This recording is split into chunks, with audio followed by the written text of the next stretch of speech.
Hello students. In the previous video, we have discussed about the tablet and its classification. In today's video lecture, I will be discussing about various excipients which are used for manufacturing tablets. Now let us briefly understand what is the tablet manufacturing process.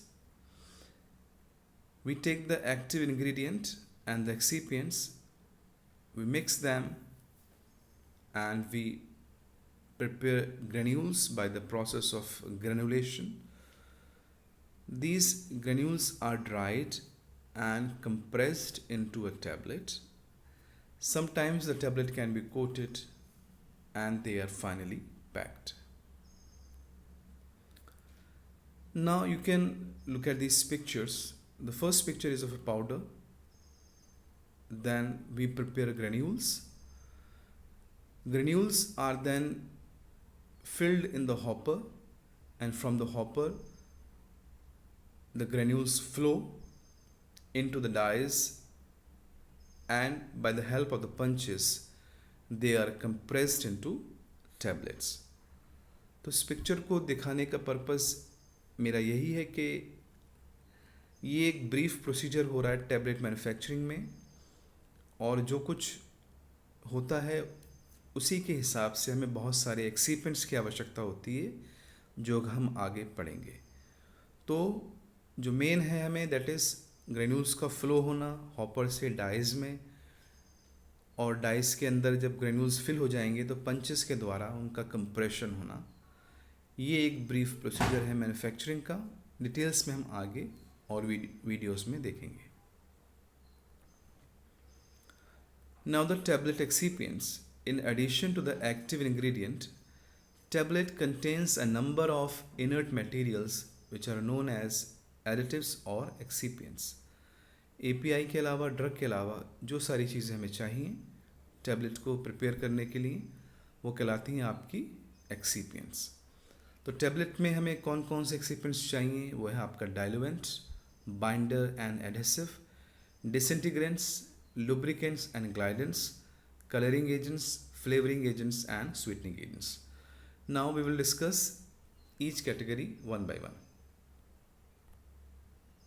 The first category is diluent. The diluents are the inert substances needed to increase the bulk when the quantity of the medicament is very small in each tablet. When the dose is low, तो bulk बढ़ाने के लिए हम diluents add करते हैं. They make a tablet to a practical size for compression. इतना size वो tablet का बना देती हैं कि उसको हम आसानी से कंप्रेस कर सकें. Secondary reason is to provide better properties such as improved cohesion to permit use of direct compression manufacturing.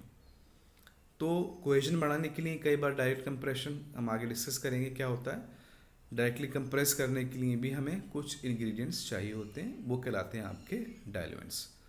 अब नीचे बॉक्स में कितने सारे एग्जांपल्स आपके दिए हुए हैं, जैसे कि लैक्टोज एनहाइड्रस है, स्प्रे ड्राइड लैक्टोज है, डायरेक्टली कंप्रेस्ड स्टार्च है, हाइड्रोलाइज स्टार्च है, आपका माइक्रो क्रिस्टलाइन सेलुलोज है, डाइबेसिक कैल्शियम फॉस्फेट है, कैल्शियम सल्फेट डाइहाइड्रेट है, mannitol, sorbitol, sucrose, dextrose. These are some of the examples of diluents. Microcrystalline cellulose and directly compressible starch are used in direct compression because of their excellent compression properties.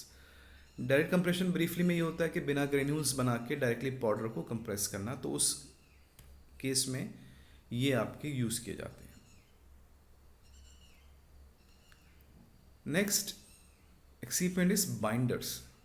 They are used for the cohesive qualities of the powder material are called as binders or granulators. तो इनका क्या purpose है? Cohesive quality देने के लिए हमारे granules में या टैबलेट में. Thus provide cohesive strength after compression. Compression के बाद कोहेसिव स्ट्रेंथ प्रोवाइड करते हैं. Tablet remain intact after compression. Tablet जो है वो इंटैक्ट रहती है, यानी वो टूटती नहीं है. Formation of granules of desired hardness and size. जो हार्डनेस हमें चाहिए, जो साइज के ग्रेन्यूल्स चाहिए, वो हम बाइंडर ऐड करके उसमें बना सकते हैं। तो बाइंडर का मेन पर्पज़ है कोहेसिव स्ट्रेंथ प्रोवाइड करना। एग्जाम्पल्स हैं आपके acacia, ट्रगाकांत, solution for 10 to 20% concentration. We have cellulose derivatives like methyl cellulose, hydroxypropyl methyl cellulose, hydroxypropyl cellulose, gelatin, glucose, polyvinyl pyrrolidone जिसे हम कहते हैं PVP, स्टार्च पेस्ट बहुत ज़्यादा यूज़ किया जाता है लैब में, जो मैन्युफैक्चर करते हैं टैबलेट्स में, लैब में हम ज़्यादातर उसमें स्टार्च पेस्ट यूज़ करते हैं। इसके अलावा sodium alginate and sorbitol etcetera. Next is disintegrants. Substance or mixture of substances added to facilitate a tablet to break up or disintegrate. Disintegration क्या होता है कि जब आपकी टैबलेट जो है वो वाटर के कांटेक्ट में, जो कि हमारे जीआईटी में प्रेजेंट है, उसके कांटेक्ट में आती है, वो जब ब्रेक होती है या उसको हम कहते हैं डिसइंटीग्रेट होती है, उस प्रोसेस को हम कहते हैं डिसइंटीग्रेशन। सो जो डिसइंटीग्रेंट्स हैं वो आपके डिसइंटीग्रेशन में हेल्प करते हैं, टैबलेट को ब्रेक होने में हेल्प करते हैं। API में release from the tablet matrix efficiently for rapid dissolution. तो डिसोल्यूशन हम पहले पढ़ चुके हैं। तो डिसॉल्व होने के लिए टैबलेट को पहले ब्रेक होना है। ये ब्रेक होने के लिए कौन हेल्प कर रहा है? Disintegrant. These act by 3 ways: by swelling, by producing effervescence and by melting at the body temperature। तो 3 तरीके से ये एक्ट कर सकते हैं, स्वेल होके एफरवेसेंस प्रोड्यूस करके या फिर मेल्ट होके बॉडी टेम्परेचर पे। एग्जांपल्स हैं आपके, स्टार्च है आपका, स्टार्च के डेरिवेटिव्स हैं लाइक प्रिमोजेल, एक्सप्लोटैब, बहुत सारी क्लेज हैं लाइक वीगम, बेंटोनाइट है। सेलुलोज डेरिवेटिव में लाइक SD सॉल, जिसे हम कहते हैं sodium carboxy methyl cellulose, alginate है, एंड आपका PVP भी यूज होता है ऐसा डिसइंटीग्रेंट। इसके अलावा डिसइंटीग्रेंट्स में एक और सब कैटेगरी जिसे हम कहते हैं super disintegrants.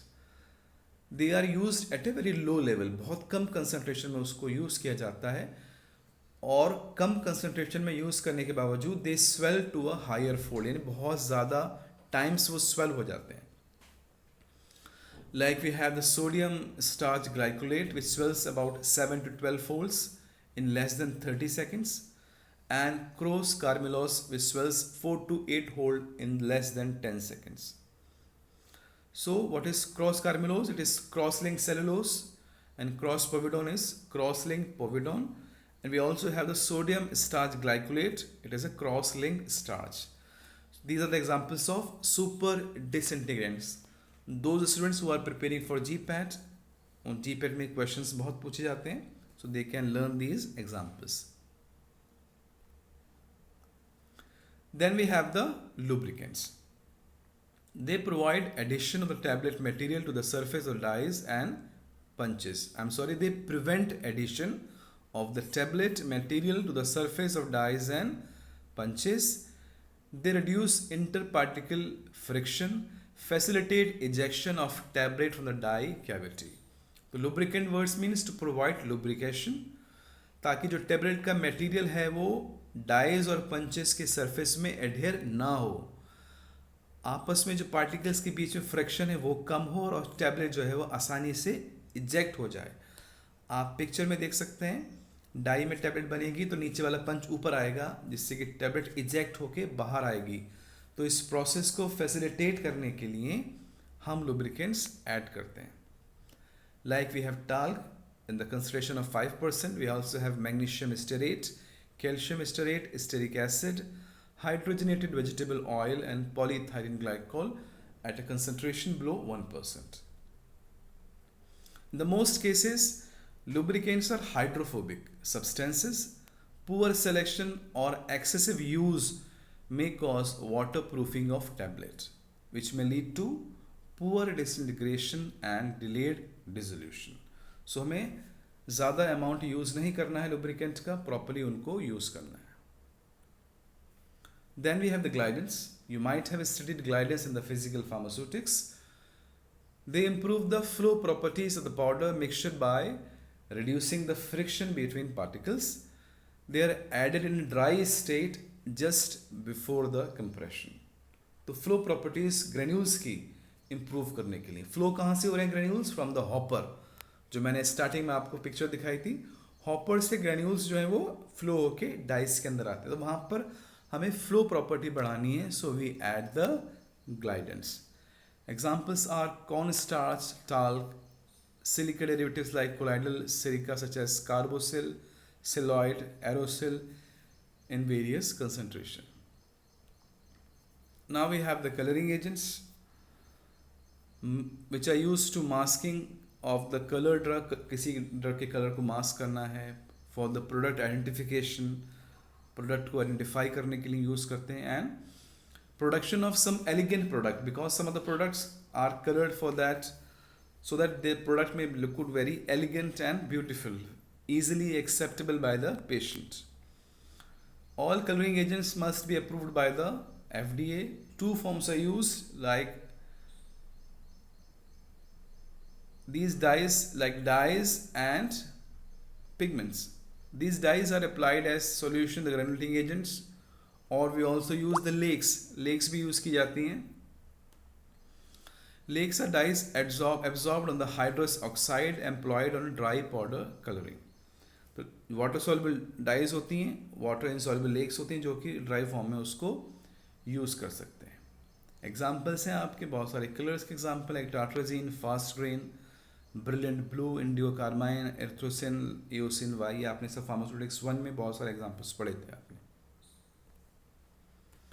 Then we have the flavoring agents. Flavoring agents are basically specially used for chewable tablets. Various flavor oils are used. And we also use the sweetening agents for chewable tablets like sugar, mannitol, saccharin, which is 500 times sweeter than sucrose. इसका disadvantage ये है कि bitter after test होता है, carcinogenic नहीं, cancer causing है, carcinogenic. And we can also use the aspartame जो artificial sweetening agent है, लेकिन उसका डिसएडवांटेज ये it has lack of stability in the presence of moisture. So these were some of the excipients which are used for preparing tablets. तो उसमें जो main आपको याद करने वो डाइल्यूएंट्स हैं आपके, disintegrants, binders, lubricants and glidants. So tablet के जो प्रोसेस है मैन्युफैक्चरिंग का, so these excipients are used at various steps.